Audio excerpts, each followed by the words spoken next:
Hey, what's going on? So we are right in the midst of SAD. And for those of you not familiar with SAD, SAD is seasonal affective disorder. So I'm going to be talking about it. I'll give people a couple minutes to go on. This is just kind of a spur of the moment Facebook Live because, well, to be honest, I have been dealing with a bit of SAD myself.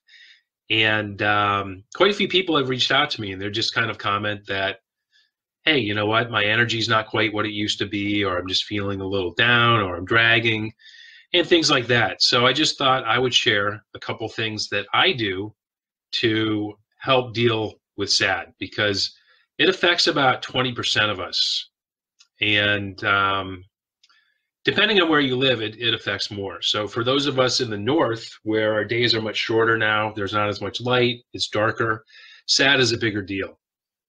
But different symptoms of SAD include the obvious one, feeling sad, but also poor sleep, low motivation, having trouble with focus and concentration, decreased sex drive, weight gain. All these things are associated with SAD. So if all of a sudden you're noticing that you have one or more of these symptoms, the likely culprit could be SAD. And the biggest reason people get seasonal affective disorder is because you have shorter days. So it's darker out, it's colder out, and people spend a lot less time outdoors. Now, the other problem is for a lot of us, you know, if you have a job, you wake up, it's dark out, you go to work, it's dark, maybe you get outside for lunch, you work all day, then you go home, it's dark. So you're getting, you know, maybe 5 minutes of natural light in your entire day. So it can be a real drag. And when you're not getting natural sunlight, and plus with all the blue light today, but when you're not getting natural sunlight, you're not making a lot of these feel-good hormones that you would normally make. So some of those hormones and neurotransmitters are things like dopamine and serotonin. So just by going outside and getting natural sunlight in your eyes, that UVA light from the sun is one of the main ingredients for making serotonin, which makes you feel good, for making dopamine, which gives you drive and motivation. It also makes melatonin. So when you spend less time outdoors under natural light and more time indoors under fake light, not only do you make less melatonin, but you destroy more melatonin as well.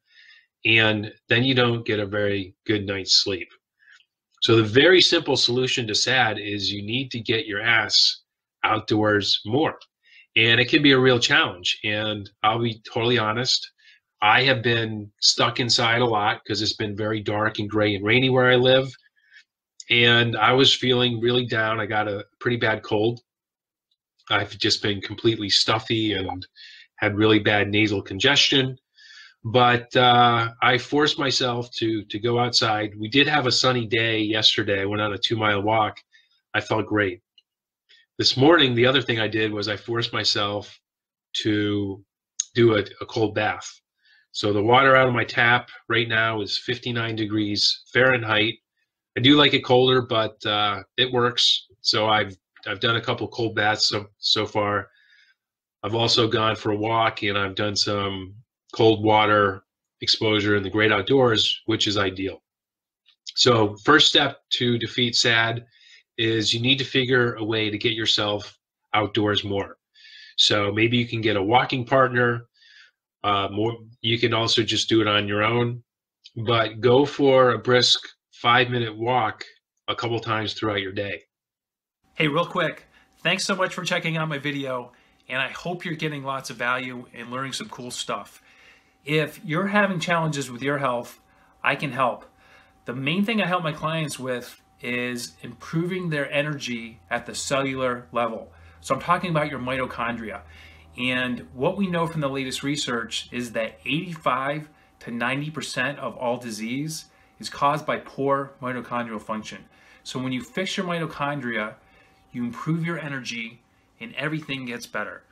If this is something that you'd like help with, there's a link to my calendar in the description below.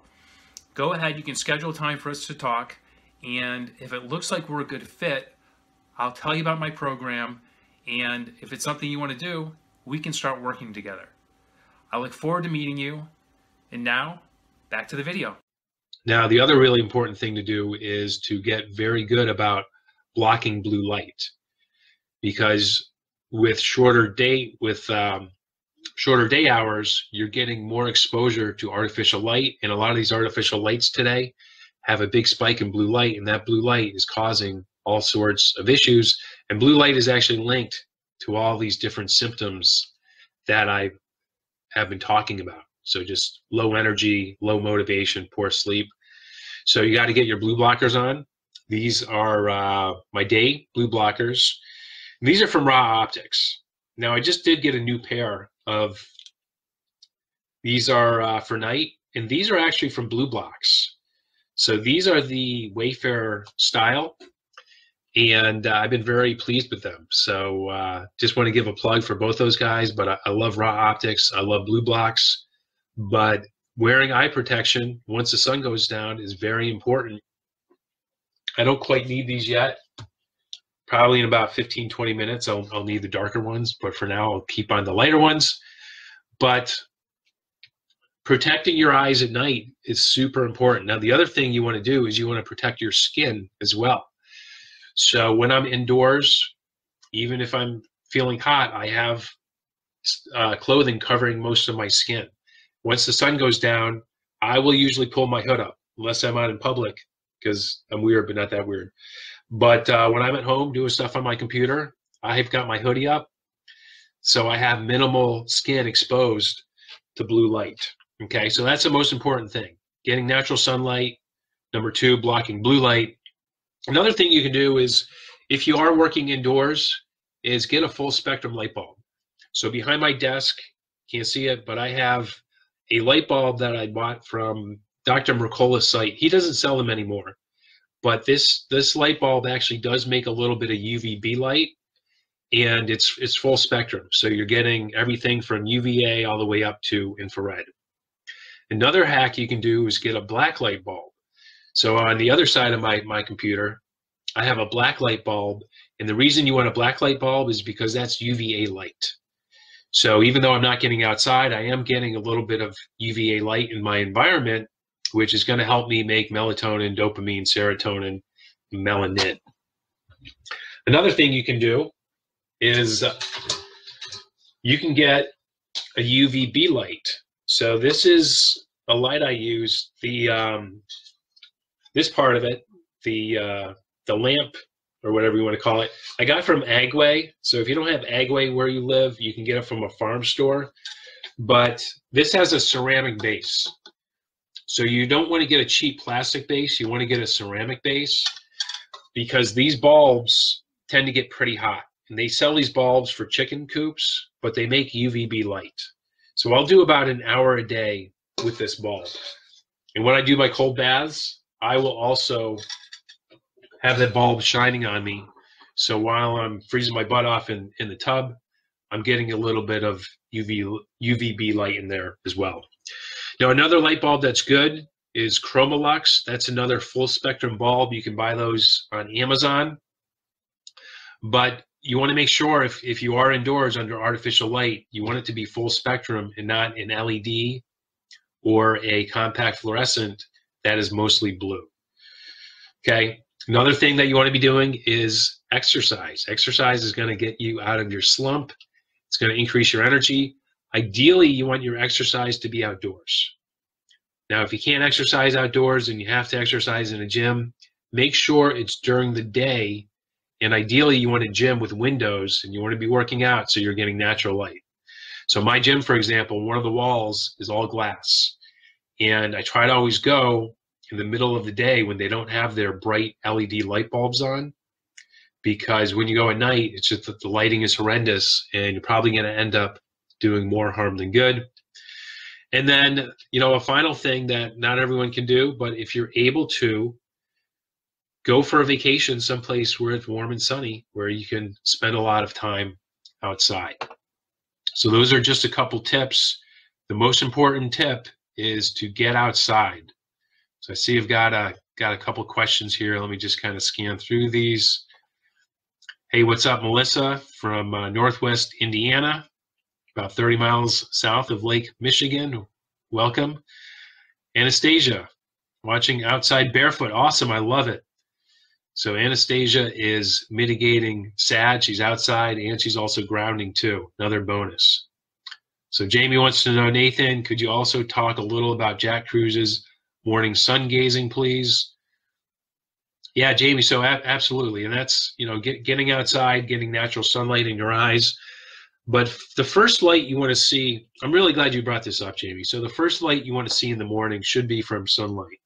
So when I wake up in the morning now, it's dark. And I put on, these are my blue blockers. These are 550 BPI. So when I wake up in the morning and it's still dark out, I put on clothes and I wear these. And, I take care of stuff in the morning. I do my morning routine. I do some other things. And once the sun starts to come up, I take these glasses off and I get that natural sunlight in my eyes. But you want to get the sunrise in your eyes because that sets your circadian rhythm. Your circadian rhythm, it controls your growth. So growth is, when you have cellular damage and that goes unrepaired, that's aging. Your circadian rhythm controls growth or generation of new cells and new things in your body that needs to be repaired. It also controls your metabolism. So when you're not getting that natural cue from sunlight, your metabolism gets off. That can lead to weight gain. It can lead to diabetes. It can lead to cancer and heart disease. The other thing it controls are your hormones. So when you get that morning sunlight, when you watch the sunrise, you get that in your eyes, it sends a signal to your brain to release your hormones. That's what we're optimized to. We're optimized to get that signal in our eye from sunlight to tell our brain and to communicate with our pituitary gland to release those hormones, and that's what makes us feel good. So when the first thing in the morning, the first thing you look at is your phone, that's got a very different color temperature from the sun. So the sun in the morning, I think the color temperature is like 1800 Kelvin, but phones are like between 5800 Kelvin and 6000 Kelvin.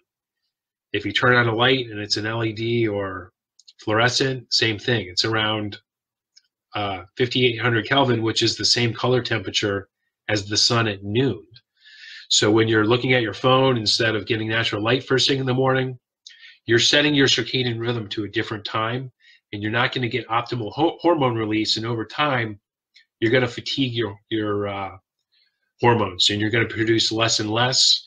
And that's when you're going to really start to feel like crap, and you're going to have all these different issues. So for me personally, the sun, usually I can see it out of my balcony. This time of year, I can't see the sunrise in the morning until about 5-10 minutes after sunrise, and then it's over the building in front of me. But I'll do my best to get outside, even if it's cloudy, and get that natural light in my eyes. So it's those frequencies of light are setting my circadian rhythm, so my timing is right. Now, the other key time to be outside is when the sun transitions from red, green, blue to also having UVA in the spectrum, which is about 30 to 40 minutes after sunrise. So ideally, you want to be out in the morning for that first 30 to 40 minutes, or if you just can't do that much, get out for 10 minutes and then try to get out 20 minutes later so you can be out for that transition. It's a great question, Jamie. Thanks for asking that. Emma, I agree, getting outside is best. Many believe in using light lamps.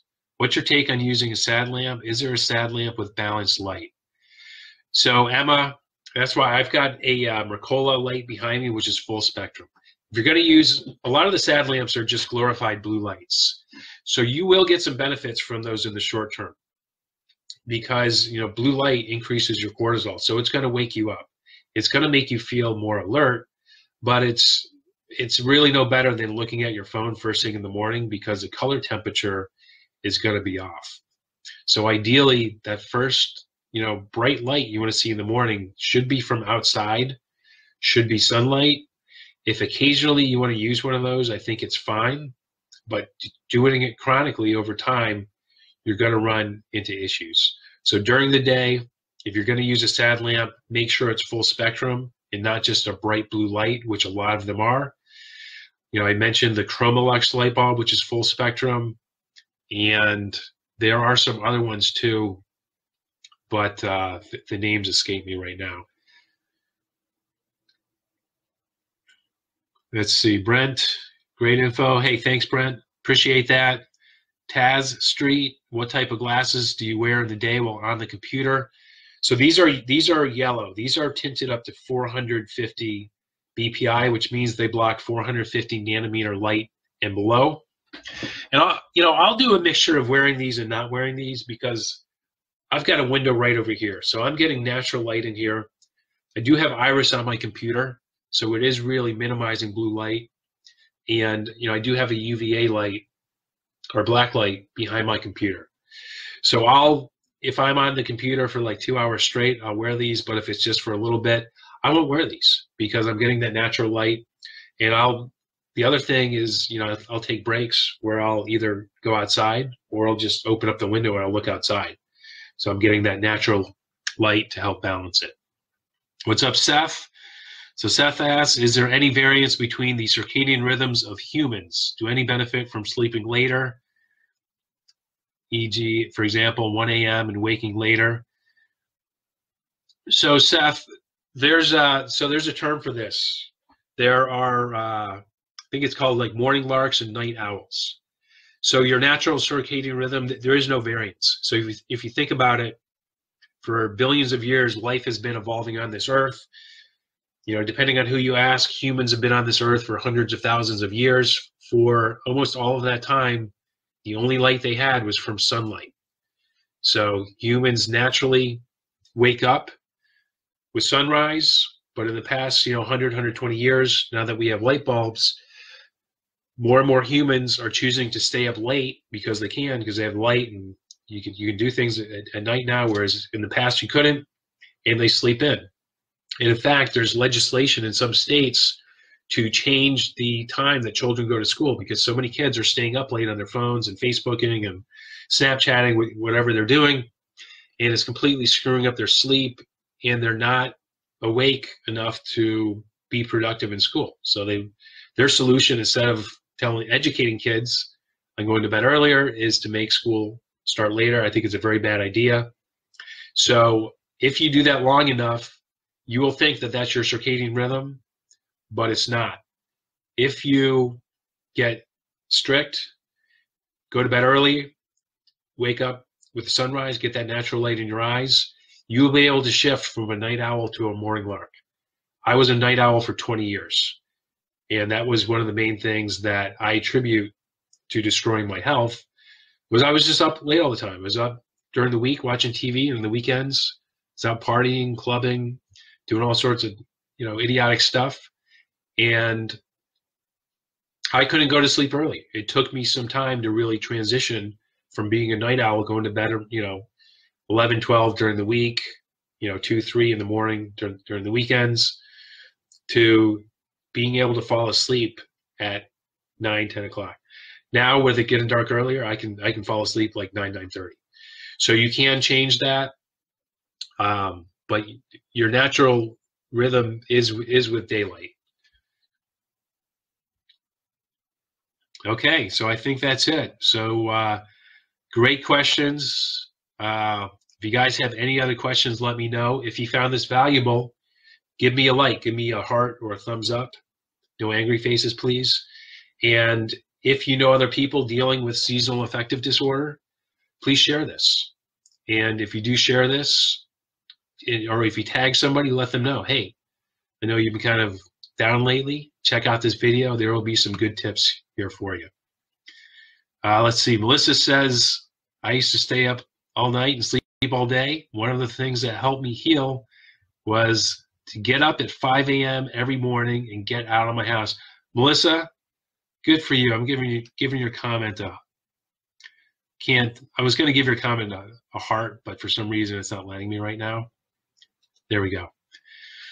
Awesome. So you can change it. Seth, thanks. I was the same for 2 decades. I certainly feel better, but sometimes I wonder if there are exceptions. Only in your mind, Seth. Only in your mind. Just think about how how life has evolved. Taz just said that she shared on her page, Positive Out Loud. Taz, thanks so much, by the way. So Taz has an up-and-coming podcast. It's called Positive Out Loud. I did an interview with Taz, I think it was last Sunday or something, and we talked about some very interesting things. So check out Taz's page, Positive Out Loud, and you can see that podcast where we dug into some other things. Seth, thank you, my man. CT. CT is huge for SAD. So I did mention that I started doing CT again, but for me, one of my number one hacks in the winter for getting me through, because where I live, it's very cloudy in the winter, and sometimes I'll go like a full week without seeing any sun. CT is my lifesaver. So I've done it 3 times so far this season. Usually when I do CT, I just do it in my house because it's just a pain to have to drive and like driving home shivering in my car, because I'll go pretty hardcore. So the water temp out of my tap is about 59 right now, but as it gets colder, it'll drop colder. So I'll start doing CT more. But CT is huge for SAD because you get a huge increase in your dopamine. If you're not quite ready to do full body submersion in your tub, just do face dunks. So I've talked about face dunks a lot. Face dunks are very simple. You just fill a bowl full of cold water out of your tap, put a bunch of ice cubes in there, hold your breath, plunge your face in there as long as you can. Do that 5 times. And it'll change your life. It'll increase your dopamine. It'll snap your ass out of SAD. It'll turn that frown upside down. And it just has all sorts of great benefits. So, Seth, thank you for reminding me of that. But CT is the way to go in the winter. I don't do CT in the summertime because I feel great just from spending a lot of time outside in the sun. But once I lose the sun, CT is what keeps me going. Another big hack of mine that I do that's really helpful for me in the winter is spending time in the sauna. So I've done another Facebook Live talking about the sauna and all the benefits. If you haven't seen that, you can go to my profile and find my videos and check that out. I may have uploaded it to my YouTube channel, I forget. But see if there's any questions here. Dan says, hey, bro. Hey, what's up, Dan? Taz says, Seth Greenberg, CT is amazing in the winter. Yeah. All right.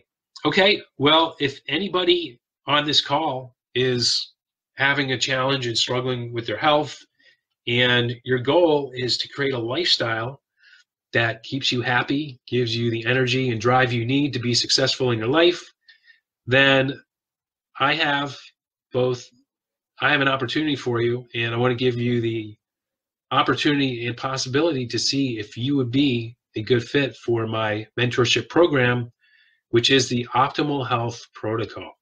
So in the Optimal Health Protocol, I work with you hands-on for 90 days. I give you coaching, accountability, so I call your ass out if you don't do the stuff that I tell you to do, and I give you guided support through the 4 key elements that make up my Optimal Health Protocol. So element number 1 is self-image design. So self-image design is really teaching you to get out of your head, to identify your limiting beliefs that keep you doing things that you know you shouldn't be doing. So we all have these beliefs. So in self-image design, we identify them, we help you remove them, and we create new beliefs that are aligned with the person you want to be.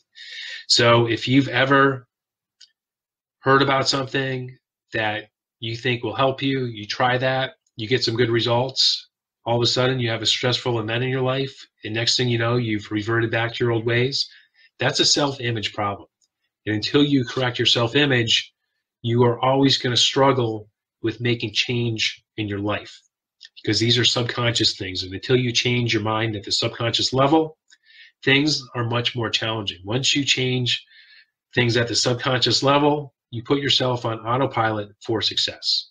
So that's element number 1. Element number 2 is energy optimization. So we all need energy to do things. Energy optimization is all about teaching you how to optimize your mitochondrial function. So when you have low energy, that's when you have fatigue. That's when you have your different symptoms. When you have low energy in your immune system, you get autoimmune diseases, which are completely exploding these days. So in energy optimization, teach you to optimize your body's energy production. We look at your nutrition, certain biohacks for you, proper breathing, and also movement that's ideal for you, that's going to really help you optimize your energy. We also look at things in your environment that are robbing you of energy. And a lot of these things you can't see, smell, or taste, but they're there, and they are sapping your energy from you every single day. So that's energy optimization, number 2. Element 3 is my brain gut protocol. Getting your gut healthy, because when you have a healthy gut, you have a healthy brain. Also getting your brain healthy, because when you have a healthy brain, you have a healthy gut. If you have one that's unhealthy, you're going to have 2 eventually, because gut inflammation causes brain inflammation, and brain inflammation causes gut inflammation. So we've got to get them talking. We've got to get your vagus nerve nice and healthy so you have good communication. But once you get a healthy gut, your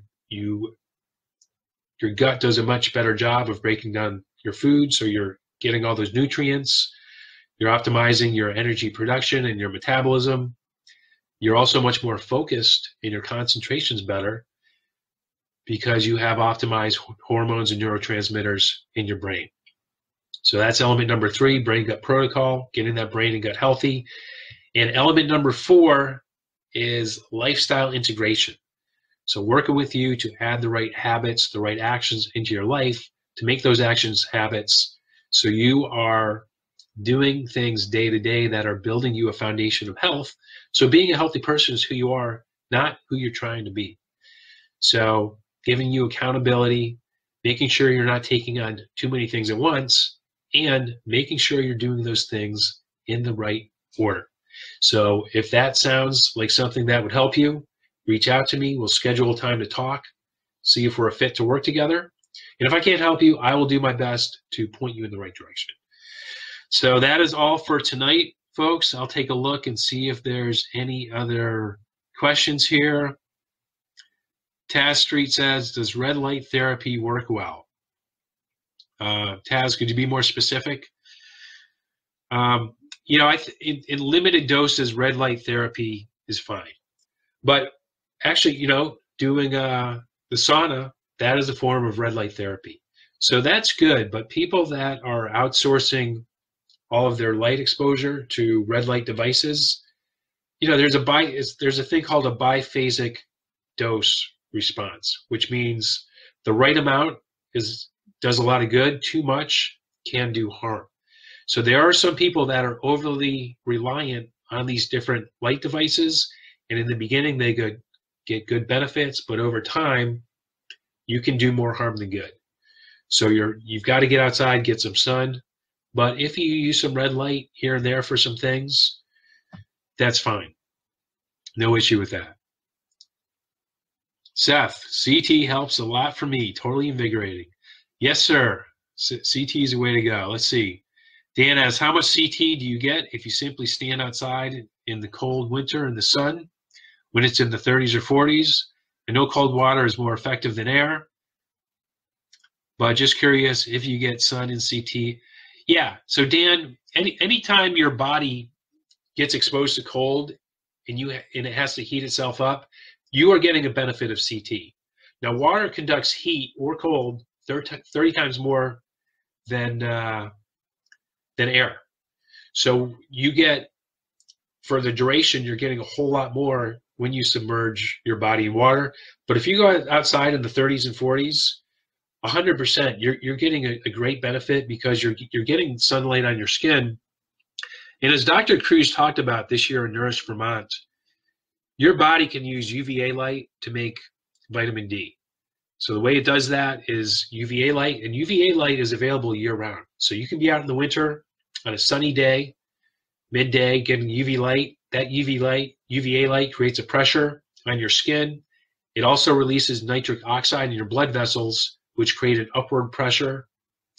That light is forced through deuterium, making UV light and UVA, B, and C light, which your body can use to make all different things. So you're getting the benefit of CT you're also getting the benefit of skin, of sun on your skin, and your body making more hormones and different things with that. So absolutely, I don't wear a jacket in the wintertime. I keep one in my car. So be smart about this. But I'll usually wear like a light hoodie, or if it's really cold, a thicker hoodie when I go outside. I try to never wear a jacket. I do keep one in my car just in case, because we get a lot of snow where I live. But in case I go off the road or something and I'm stranded somewhere, and I have to walk, I do have a jacket just as a backup, and I keep some boots in the car. So don't put yourself in a situation that's going to be potentially dangerous, but be willing to create some discomfort to give yourself more comfort. So when it first started getting cold here, for example, I would go outside in my t-shirt, get in my car and go places, and I was cold and it was uncomfortable and I didn't really like it. But now I can go out, it can be like in the low 40s. I can go out in a very thin hoodie and be comfortable. It doesn't really bother me now. So you're getting your body to adapt, and that's natural, because if you go back far enough, we didn't have heated homes. Maybe people had a fireplace, but there wasn't good insulation. So people were used to being much colder in the winter. So Dan, the more you can do that, the more benefit you're going to get. And you will still adapt to the cold, but just slower than you will if you get in water. So Taz says, at the sauna, yeah, doing the sauna in the winter is great, but just be one thing. So like in the sauna, the heating element puts off a lot of EMFs. So try to sit as far away from that as possible, so you're not getting blasted with EMFs. And when you sit higher in the sauna, it's hotter than on the lower levels. So that's a little, most people probably know that intuitively, but that looks like all the questions. Dan says, thanks, you're welcome. So hope everybody defeats SAD. I don't want to see any sad people out there, but go outside, get some light, breathe in the fresh air, get comfortable with being uncomfortable with cold. It gets easier. It makes you feel better. Seth asks, how can someone find out when UVA is present? So Seth, I posted a link. I'll post a link in here after this Facebook Live. The easiest way to find out is they sell these beads. They're $5 or $6. You can buy them on Amazon. They're sensitive to UVA light, and it's very interesting. But when I'm looking at the sun in the morning, I have these beads. So I have my door open, I have the beads out, and I can tell when the sun's transitioning because the beads turn different colors. So that's the easiest way to tell. If you want to spend some more than $5 or $6, you can buy a spectrometer, and that's another way you can find out when UVA is present.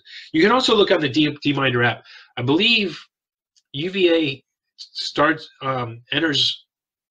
becomes present once the sun hits 20 degrees elevation or higher. And if you have the D-Minder app, it'll tell you the angle of the sun.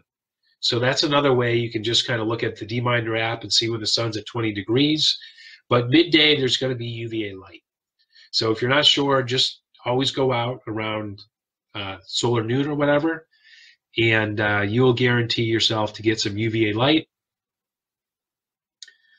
Dan asks, how long of a cold shower is enough? My water temp has dropped a lot recently. Dan, it all depends on your water temperature. Some people might think 60 degrees is a cold shower. My water here in the winter gets down to 48 Fahrenheit. So you need less of a cold shower at 48 than you do at 60. I would imagine yours gets pretty cold because I know you live in Pennsylvania. But it just depends on what you're dealing with. If you just need like an extra boost to get yourself going in the morning, then a couple minutes is fine. I got this cold I'm battling.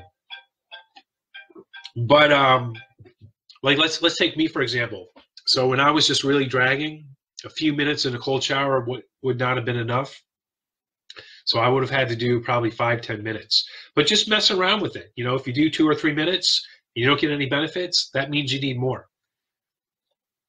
Hope that helps. Let's see. Melissa says, thanks for the information. Melissa, you're very welcome. Seth says, thank you. Seth, you are welcome.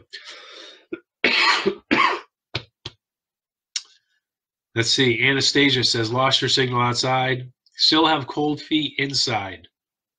Well, I hope they warm up soon, Anastasia.